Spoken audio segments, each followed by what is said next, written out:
Hi, it's Chris Titley, and on today's episode of Scoreboard, the podcast, I'm joined by Paul Gonzalez. Paul, thank you so much for being part of this series. Thank you, Chris. Great to be here. Paul, we're on the 26th of March 2025, and yesterday, the 25th of March 2025, was a very important day in the history of Brisbane, whereby we've had a lot of announcements around new stadiums and new infrastructure and a whole lot happening around the Olympic Games, mate. How are you absorbing and soaking it all in? Oh, look, I think like anything, we knew the Games was here, so it wasn't like, are we going to get them? It was now what does the vision of that Games look like, particularly around stadiums. Outside of stadiums, Australians really care about who's going to cover the costs. That'll be another discussion, and it's about medals. But I think when you look at what was rolled out yesterday, I think there will be a majority, and you're never going to make everyone happy, but the majority. I was really pleased with the outcomes. I think from a vision perspective, it gave a great vision of what the Games is going to be, but it also showed that there's a really commercial focus on what does that legacy value bring back to Queensland. And I think they did an excellent job on that. Yeah, and Paul, your experience as an Olympian, you want to talk about that, our listeners, and what Olympians should experience when they come to Brisbane in 2032? Look, I'll be honest with you, from an athlete's perspective, we just want the ability to compete, and we're not really fixated on how big was the arena or how grand was the stage. That all part of, you represent your country. So whether you're playing in front of 5,000 or 50,000, you're still representing Australia, and you still feel the pressures. So from an athlete's perspective, it was about, are we going to be ready as a nation? And to be honest with you, how do we maximize the fact that we're hosting to have the best outcomes? You look at Paris. Paris, measurable against any other games, was our success actually within the Olympics itself. So now the expectations go even higher, like they were in Sydney. They go higher as far as the general public. All of Australia's expectations is like, we need to be successful, not just within our venue planning and development, but also on field. So that's where the pressures will now be with the athletes, is that I need to be prepared to have the best outcome I can for my country. Yep. And Paul, you've had something to do with the Olympics in your particular sports administration. Do you want to tell the listeners about your involvement? Yeah, I'm lucky because I mean, obviously I was an Olympian in baseball in both 2000 and 2004. And, even though we represent Australia in 2000, we felt that we didn't perform to our ability. So we went through a restructure, came back in 2004 and proved that we belong on the international stage. I mean, we beat Team Japan, and if people don't know about the history of Team Japan, they're now ranked number one in the world in all of baseball. So not USA, not Cuba, Team Japan. The highest paid player in the world is Japanese in Otani. So that's the scale that what we achieved. We beat Japan twice. My new role is I sit in a role where I'm general manager of the Australian Baseball League. So we're really part of the pathway program of identifying emerging and current athletes. And obviously the goal now is 28, now that baseball's back into the Olympics. So the ABL's real focus there is how do we maintain this platform to challenge our athletes to the highest level for success. And then with my board position as president of the Queensland Olympic Council is that how do we promote and support the initiatives around Olympism and what it means to Queensland. And we've implemented several programs through the Australian Olympic Council that are now what we consider legacy programs that will help generate more revenue and more opportunities to teach not just the current athletes, but the grassroots athletes about what it means to be an Olympian and Olympism. And the buy-in from the general public, I mean, yesterday as a Brisbaneite through and through, there was a sense of optimism. There was a sense of like, this is getting real. There was a sense of like, this is something special. For the cynics out there that go, oh, so much money and all this sort of stuff. How do you go about getting the buy-in from the general public? I think it's like anything. It's like time. It's like when you build it, they will come. I think when people start looking at the real benefits from any venue development, but just not even that, but even with the housing that'll be implemented, the road infrastructure. So there's so many crossover benefits as well. People also forget about the mental benefits and the health benefits. They're sometimes they're overlooked. Is that all of a sudden we're encouraging a new generation about being healthy, not only but physically, but also mentally as well. And those are two big challenges we face in all of Australia. So there are a lot of different benefits that not necessarily tangible around a venue or economic return, but the numbers will be the ultimate tell. So when we're able to host international events in these venues, when we're able to bring interstate visitors to spend money in Queensland, when they start putting out those reports and where there's more investment into our state and not necessarily at the taxpayer's expense, then people start seeing what those benefits are long term. But it will be a long play. There's 7 years of execution. And if they can implement any of those venues prior, people don't understand that we can even initiate a lot of those international investment opportunities by having venues ready to host international events in lead up to 32 and then beyond. And Paul, just baseball for a second before we get on to talking a little bit about you. Was there a mention yesterday about where it was and the hosting, etc.? Was there some sort of clarity around that? No, look, baseball is still a question mark. I mean, obviously not just baseball, but softball as well. Softball, the women's softball team is always ranked top 3 in the world. Everyone's still positioning. They will not make a final decision on the balance of what makes up the games until 26. So it's about putting your best feasibility, your best master plan, your legacy plan forward to hopefully you get across the line. And like I said, even with cricket still has to go through the implementation strategy. I love their vision of taking cricket to Mackay. I think you're talking a tier 1 sport that's thriving. So they're going to inherit the legacy facility when they come back. So the new venue will be ready for them. But to take a tier 1 sport into Mackay and showcase cricket to the world, I think is a great outcome for all of cricket as well in sport. And now you haven't got a 100% Aussie twang, Paul, in your voice, even though you've been here for quite some time. Are you all over the cricket, mate? You know everything about cricket? I know a lot. I have 2 sons, and my eldest son was a cricket player. So I started to adopt a lot of the cricket ways. And then as a former CEO of Baseball Queensland, we created a partnership with Cricket Australia, and we actually helped develop the second version of the throwing fielding programs. Mike Young, former baseball coach for Australia, was in the initial stages of that throwing fielding program with the Pontine and the Simons and the Hayden Air. Yep. They looked at another version. So we came in, we developed a program in consultation with cricket. We told them that we're not a threat to, poach their athletes. I don't think people realize the conversion from athlete to elite level baseball players. It's a long conversion process. So that's not the intent. But if we can share resources, share IP, and work together, then we get positive outcomes. And we were able to do that. So I was involved in that early stages, and we started doing some hitting techniques around 2020. So I'm very familiar with my cricket. I do enjoy it, but I do enjoy sport as a whole.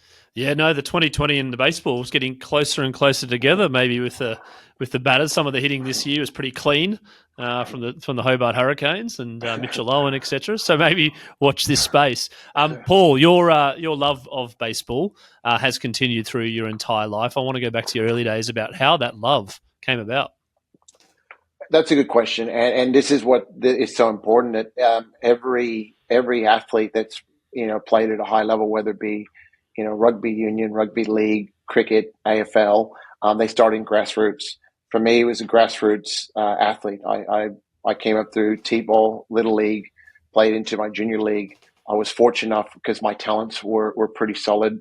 I went from high school into a collegiate program, and I went from collegiate into pro. And then from pro went into national programs into Australia. So like I said, sport is that unique vehicle that creates opportunity. And I'll tell you a quick story about, my journey, but I'll kind of give it in a higher level of context. There's a young athlete that came out of New South Wales area named Travis Mazzana. He was the number 1 pick last year of the Major League Draft by the Cleveland Guardians. He's a local Aussie kid that just persevered, fell in love with the sport through his family, ended up going to university, and became the number 1 pick in the Major League Draft last year. Now, that just shows that the opportunities are there for all kids. So we've seen the David Nielsen's, the Graham Lloyds, the Balfours of the world, the Liam Hendricks, use baseball as their vehicle for success. So sport gives that to all people, and that's what's so beautiful about it. It can give you an education, and it can create opportunities if you are able to reach the elite levels. But the biggest, for me, the biggest component it does is your relationships on that journey. So everything we do is through relationships, and you never know who you might play with, or who might be on your team, or who might coach you that might create an opportunity outside of sport. And that's what makes sports so great.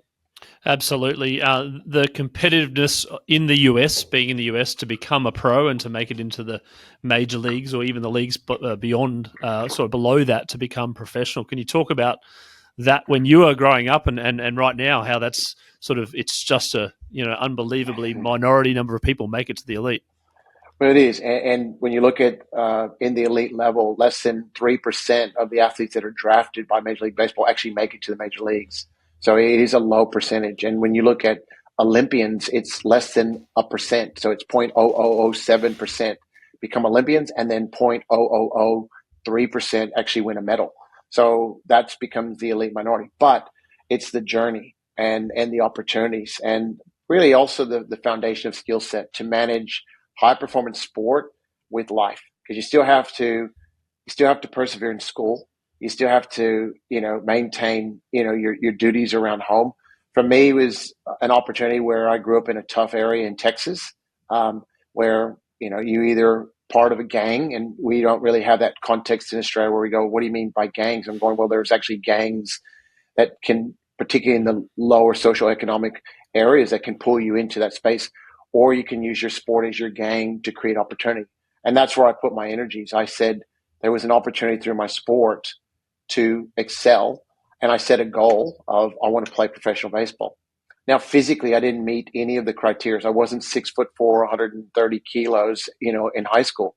So, but it was the drive and the perseverance, and that's what makes sport great. Is that it kind of gives everyone an opportunity if they have the drive and the will to succeed. And Paul, was there a catalyst for that drive? Was it a competitive nature of you? Was it you want to be like someone? Was there a poster on your wall? What was the drive, and how did that come about for you to say, right, I'm just going to give this 100% of a crack? Wow. Okay, so this is going a little bit deep, but the truth is that I had a support mechanism around my family that believed in me. So even though I was undersized, and let's say I wasn't to the top tier of skills going through Little League and even Junior League going into high school, no one in my family said I couldn't.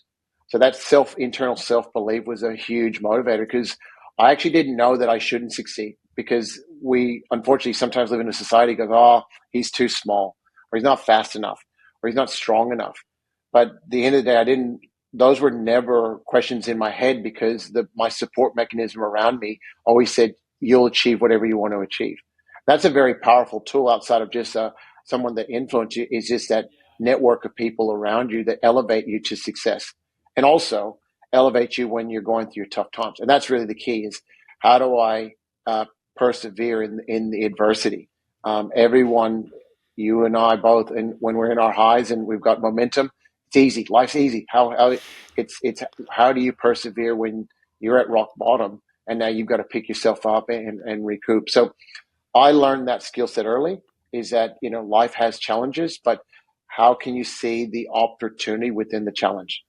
And sometimes as children, you don't know what you don't know, because you're in an environment of growing up that you're kind of, your parents and your parents' friends are either feeding you information or they're feeding you something, and you're sort of agreeing, right? And sort of getting that resilience at a young age is tricky, but to get that support's unbelievable from your support crew.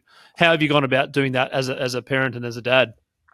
The same. I've never put expectations on either one of my sons as far as, I need you to play professional sport. You need to do this. It was, we supported whatever their passion was and their drive.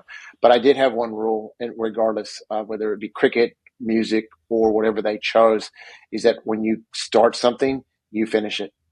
So we do have a no quit policy in my household, and we always give it 100%. Now, I'm not really worried about whether you got a medal or you got an A or a B or C or D. That doesn't. It's, did you give the effort? Because life is about, your effort and what you learned on that journey. So we've always advocated it's about, you made a commitment, put a process in place for success, and then if this is your real passion, you'll have a roadmap. If it doesn't, at least you can say, I gave it everything I had and it wasn't my journey. But that's still part of your growth. So that's the mindset that we've created for our children. And then in my work profession, we have the same thing. If we set a goal that we want to achieve something, let's say last year, 2 years ago, we said from a baseball perspective, we want to build our own OTT platform. That started with the concept of building it. And then we roadmapped what that would be and then how we could stage that with the resources and the investment that we had at the moment. And now 2 years later, we have an OTT platform. It's got a brand. It's got a following of 52,000 people. And it started with an idea. So, but we mapped that out. We learned from some of our mistakes or some of the challenges. And I always say, use that as a constructive platform, not destructive. Say, hey, we can make some changes there. We'll eliminate that in future. But what it did, we played the long game, not the short game. And so for us, it's about trusting the process and achieve your outcome. And Paul, you mentioned the word roadmap there, and sometimes things can change along the way. I would imagine when you were growing up as a kid, you wouldn't be doing a podcast here in Brisbane in Australia after playing 2 Olympics for Australia. So things can change. Do you want to give the listeners out there a little bit of an understanding about how you came over here and how you were so successful for representing Australia now? Look, like you said, I didn't envision this. I mean, you're talking about a very naive American that came over, and the only context that I had of Australia was Crocodile Dundee, the movie, because we're talking 91, 92. It was probably peak, wasn't it? Correct. And remember, if it wasn't Encyclopedia Brown, and most listeners go, what was Encyclopedia Brown? They wouldn't have context to that. We have this vehicle called Google and YouTube now, Yeah. so and everything else. But even if you go back to COVID, what we're doing now was there was a minority of people that were using these platforms and understood how to leverage them and get messaging out there. So, I remember the first time I had to do a presentation through Zoom or Google or Teams. It was like, how do I get my presentation up and how do I change screens? So I had my creative designer, in the background running the primary screen so I could deliver on the messaging. Now we do it instinctively. So we as a society have evolved through necessity. And now, to me, what's the next version of what we're doing? And let's be real, there's so much that's being done on these type of platforms. It's creating so much opportunity and gets so much messaging out there. For me, it's great because there's so much knowledge being shared. But it's allowing other people that don't have the opportunities to grow. So for my sport in Australia, baseball's considered a second, third tier sport. We can learn so much from other people's failures and successes. And then that way we're not trying to follow a path unknown. So for me, our success in our sport and myself is not trying to reinvent everything. It's looking at what people do well and then looking at where people have failed and going, okay, I've now got a roadmap. And now it increases our opportunity for success with little resources or little money. Fantastic. My original question, which you may not have interpreted, was how did you get over here to Australia? Okay. So that's once again baseball, and that's where it's created so much opportunities. I was with the San Diego Padres in '92. I was playing under a manager named Bruce Bochy, who's now managing the Texas Rangers, and he managed the San Francisco Giants. I think he's got 4 rings now, and a great man, just a great leader to play for. San Diego said, we need you to play winter ball to fast track you to the big leagues. And they were going to send me to Mexico. And the Mexico door shut very quickly because it's tough to get into Mexico. And they're like, we need you to play. And they said, we're going to send you to Australia. And in my head, I'm going, they play baseball in Australia? Like I had no concept. And so I got on the plane in Dallas, Fort Worth and ended up going to San Diego. From San Diego, we flew to LA and then LA to Brisbane. And I remember to this day, Brisbane in '92, they didn't even have an airplane where you walked off an aero bridge. It was, you went down the ramp and you were on the tarmac to go and collect your luggage. And I'm like, wow. They played at the RNA Showgrounds. And, when we would train, they would still have the race going around the track. And when cars went out of control, they would go onto the field and leave track marks, on the field. So, but that was the environment. But we used to draw up to 10,000 people per game. It was a novelty in Australia. And we played on makeshift baseball facilities. And so my journey was through San Diego saying, we want you to play winter ball to get more experience. And it created so much opportunities because I met my wife. We now have 2 children, 30 years marriage, and 2 Olympics. So that started with, hey, you need to go play baseball in Brisbane, to where I'm at now. Wowee. And then the RNA showgrounds might be coming back into fruition with the Olympics as well. The full circle. Look, I think it's a great utilization of space. And once again, when you look at centralized facilities, and it depends on what the purpose of the oval is, but it's great to see the capital investment in that venue. Right now, they run a very successful event called the ECA, but that's over a period of time. They run a lot of concerts that bring revenue. Now, all of a sudden, creating this sporting precinct opportunity, but more the capital investment around it. The village obviously will be huge. It's centralized. It creates, and then now all of a sudden taking this asset in the heart of Brisbane and bringing it to sporting life is great, and gives it different use as well. And Paul, the San Diego Padres, you played winter ball in Brisbane. Did you get the phone call and say, mate, you coming back? Of course. I went back. I went to AA, played under Bochy. We won another championship game series, and then went back to the U.S. Again, went to the Arizona Fall League, played in Mexico, finally went to Mexico, and then I got picked up by the Chicago White Sox, ended up playing with the White Sox for a couple of years. And you mentioned earlier, and before we discussed number 23, my playing jersey for Team Australia. I did get a chance to play with Michael Jordan when he was with the White Sox. So that was a really cool, unique moment. But it also shows you how hard it is to transition to baseball. An elite athlete like Jordan, it was still different movements and different specialized movements that he had to adopt to try to get to the elite levels. Was he any good? Look, he's a great athlete. But baseball, the secret to baseball is that they always draft athlete over baseball player at times, because they say we can always teach movement, we can't teach athlete. So to answer your question, his kryptonite was he had long levers. So in hitting, if you extend too much, you really struggle with the ball in the inner half. And when guys are throwing, 150 plus clicks an hour and they're running on your hands and you can't keep your hands inside the baseball, it's really hard to stay inside the ball and keep the ball fair. So they would have always found his kryptonite. But athletically, he was a talented athlete, but long levers didn't really work to his advantage as a batsman. And living in Chicago in the early 90s with Bulls fever and Michael Jordan fever, how was that? And can you describe it now, looking back at maybe some other athletes would have had those eras, but I think that was pretty monumental. Look, the one that comes to mind is Bo Jackson, probably the best athlete that I ever seen compete, because he played gridiron and he played baseball at elite levels. Deion Sanders, another one. There was an elite athlete. Deion. That's right. So there were a few that were crossover, but there's a lot of athletes that Tony Gwynn was a great hitter for San Diego, was a basketball player. A guy named Dave Winfield played for the Yankees for a long time, played with San Diego. He was a 3-sport athlete, great basketballer, great gridiron player, and great baseballer. So, that's the uniqueness about of American sports, that most athletes will play all three through their high school years, and then they'll decide where they want to specialize when they get into the collegiate programs before pro.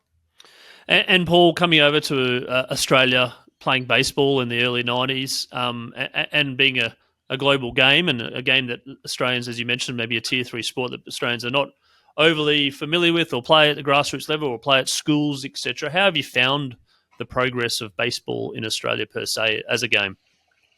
Look, the Australian Baseball League has been probably the biggest testament. We've now got over 40 plus athletes that are Australian that have played in the major leagues. Our current rock star in the major leagues is Liam Hendrick with Boston. He's on about $20 million US a year at the moment. That's current, but you've had the legends of David Nielsen that really pioneered, and Craig Shipley that pioneered that space for the next generation of athletes. But our pathway programs now in Australia have really created more opportunity. So what we've done now is we look at our grassroots programs now and try to feed them into collegiate programs. So it doesn't necessarily need to be a Division One NCAA program. We're even looking at junior college, Division One, NAIA, Division Two type programs. But what it does, it feeds them into a structured program and gives them more repetition, more opportunity, and an education. So the worst thing that's going to happen to our athletes now that we're progressing through the pipeline, if they don't play elite level pro, they have transition skills outside of baseball. And that's a big miss with a lot of Australian sports, is that we feed a young kid into, let's say, a rugby program at an early age. And let's say he doesn't go into university, and let's say that career is cut short because of an injury, or just it's hard to play at that level for a long period of time. The transition skills back into society are really difficult. Whereas if we think that we can create pathways that, create the foundation for these athletes, particularly around tertiary skills or structure, that at least enables them, if they don't reach elite levels or have those opportunities, that they can transition back into society with skills. So, we're really proud of the program through Baseball Australia, and we're seeing a lot of athletes now going into college, but still having the opportunity to sign professional contracts. And if they don't make it the elite level, they still transition back into society with skill sets. And a lot of them end up getting back into baseball and become part of the development process because they do have the structure behind them. You're touching on the college system in the USA there, the NCAA system, all the colleges around, and then previously they weren't sort of paid, and they still, my understanding is that they have to go to college and you have to do a degree, and now you've got the name, image, likeness, etc. But over here, I think if you're really good at something, you go from high school, you sort of go into the pro league. But over in the US, as you mentioned, you've got this college system where they might come out professional at the end of the day, but they've also studied for 4 years. Correct. Is that something that you are replicating here with your pathways, and you think is critically important to these kids who have big dollar signs in front of them, but then, as you mentioned, they're one ACL away from not getting their check? Correct. Well, look, that is part of Baseball Australia's strategic plan now. And so they are looking at pathway opportunities, particularly in the collegiate systems. It's not a one size fits all, but we're seeing more and more athletes, over 100 plus athletes now that are currently in the collegiate system. But like I said, with Travis Mazzano was one of those kids. So struggled to make a national program, at a certain stage, or make an ABL franchise, and goes, hey, he was drafted, I think, by Detroit, but the figure wasn't enough to entice him to go from high school to pro. And so he goes the collegiate opportunity, and just context, goes into collegiate program, goes to Oregon, I think it's Oregon State, and number one pick. His signing bonus was $9.875 million US. So he's made a good choice, but he's also got a great foundation. He's highly intelligent. He uses analytics. He uses all the things that he gained from university, and that'll really improve his opportunities for success long-term in his sport. But once again, now his foundation allows him to transition even after sport, and he's got purpose. So, like I said, that is part of the modeling for BA now. That's something that I grew up with because that's the entrenched model in the US. So kids that have, let's say, parents that can't afford university, there's still scholarship opportunities. And then kids that have the financial means, they can still go into collegiate programs and still compete at different levels because there's so much opportunity within the sporting landscape within the university system in America. But once again, it can take someone that's a little bit raw and rough early, and then within 4 years, they can end up signing a pro contract, or they can end up doing law or medicine or going to business management. So, like I said, to me, that's a really good structure, but it's more about, athletes post-career and how they transition with the foundations there as well. And Paul, you were a very good baseball player in your time and represented your country. What do you think you were good at that made you such a good baseball player? And then what do you tell the kids now that, again, they mightn't be so as strong, but then there's a lot of data around, a lot of scouts looking at just data, I suppose. But what makes a really good baseball player? Really good question. And now we're trying to really emphasize this to the athletes. It's not all about what you do on field. It's your attitude off field. It's your work ethics, not just in practice, but in your own time. It's how do you develop yourself as a person to acclimate within that team. So when you say that one of my strongest skill sets is I bought into team. So when I competed in the US, I played for 6 minor league teams. In that 6 teams, I think I have 4 rings for championships. For Team Australia, I competed for Australia for 6 or 7 years. I have 3 medals for Australia. Um, so whenever I go into something, I buy into what the team's vision is and what my role is. So when we look at that, individual success is great, but what creates really sustainable opportunities for athletes is, can they acclimate to the team culture? Are they good in the team culture off the field as well? So a lot of people look at their high performance outcomes and say, "Oh, I'm a star. I can act and do what I want." But you actually become toxic to the organization. So the emphasis is that you need to bring in the right attitude, the right work ethics, and be part of the team culture, and you'll have long term success. But not only that, but if that team says we're done with you, there's a lot of teams that want that type of driver within their organization. So it creates more opportunities. Or if you're toxic, then a lot of opportunities will shut and those doors close very quickly. So the lesson is work as hard off the field as you do on.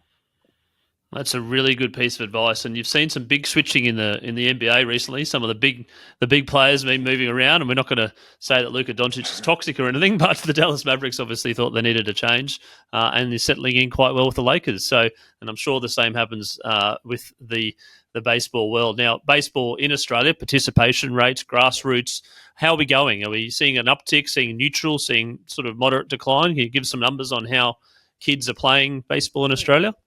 I'd say neutral in the sense of we're not going backwards, and we're having progressive gains, particularly around our women participation. So our women numbers are going across the whole country. Overall participation is always tough. We're competing against AFL, cricket, and all the big codes. Don't have the resources to go into the schools. So what we consider ourselves is boutique. So hence why, if we can help those athletes and for the retention component, which we've been able to retain, we're sitting about 32,000 members in Australia, but we're looking at a higher percentage of those athletes going on into collegiate programs and then having other opportunities outside that. So for us, that's a great success measure. The ABL is now going into its 15th year next year. We've had more private investment in the ABL, which helps all our retention programs, our high performance outcomes, and helps with our emerging talent. But our relationships have increased too. So we've got partnerships with the Korean Baseball Organization, which is the KBO, the Nippon Professional Baseball League, which is the MPB. MLB is a partner with us, as well as the CPBO, which is the Chinese Professional Baseball League. So when you look at that, the 5 giants globally have all partnered with the ABL. So that's a fairly good accolade to say we've had some success based on those partnerships as well. And in terms of grassroots and kids going out and watching a game, are you seeing some people getting out there and getting the attendance levels up and making a bit of a spectacle for a family? The last 2 years post-COVID, yes, we had significant gains in attendance and tickets. Our measure is obviously through the ABL, and we track all ticket sales. This year, a slight decline. We attribute weather because we got hit with some fairly hard weather on the East Coast.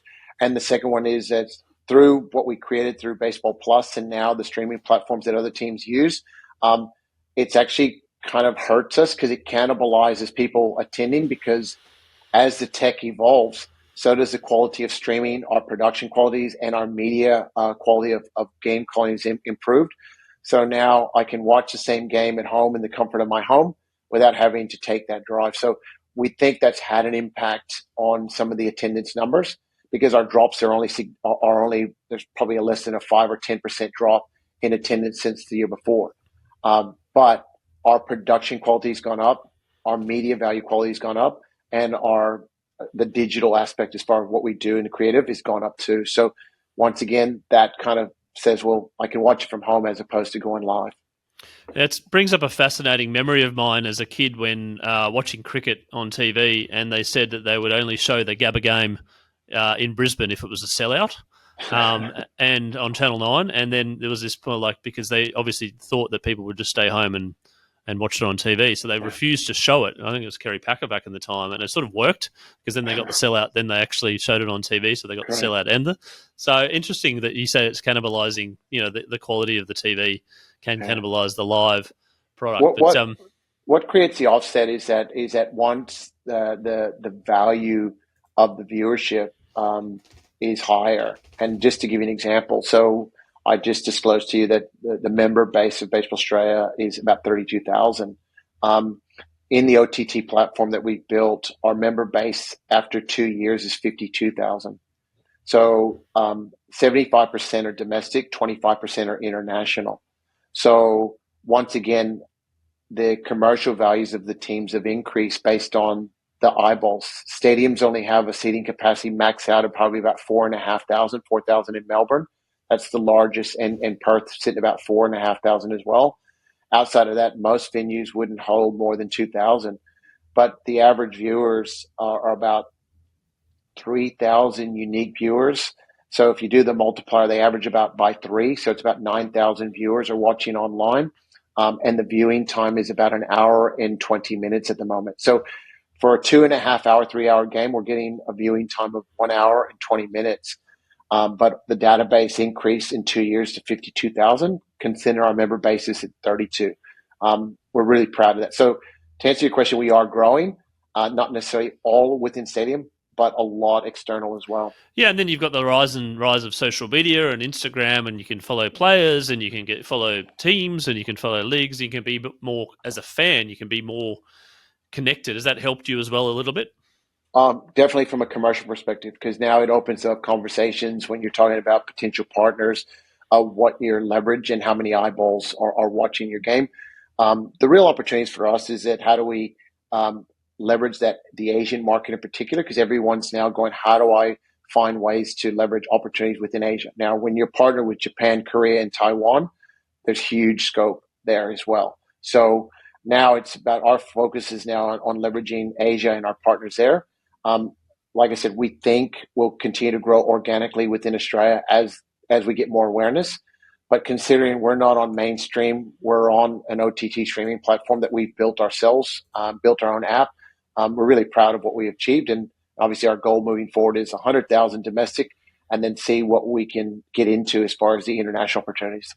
And the franchises, are they privately owned, or have they got some private equity money? I just saw a recent transaction with the Jack Jumpers in the NBL being acquired by private equity. Ours is a different structure. They're under a license agreement. So each team signs a license agreement where they own the commercial rights of their team.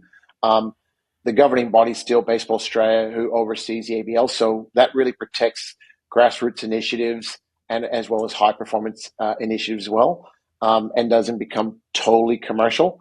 But through that private investment, it allows for more leverage for opportunities for capital investment into facilities, and then allows them to drive their own commercial outcomes within their markets. So far, so good. Some teams have really capitalized. Other teams are looking at more high performance benefits. Depends on what their goals are. But as long as they work within the governance structure of the ABL model. And Paul, baseball has been such a big part of your life on and off the field. When you try not to think about baseball, what floats your boat? What's the secret hobby that some people might not know about? Well, I've got a couple of passions. I love golf. So when I do get a chance to have a hit in golf, I do enjoy opportunities there.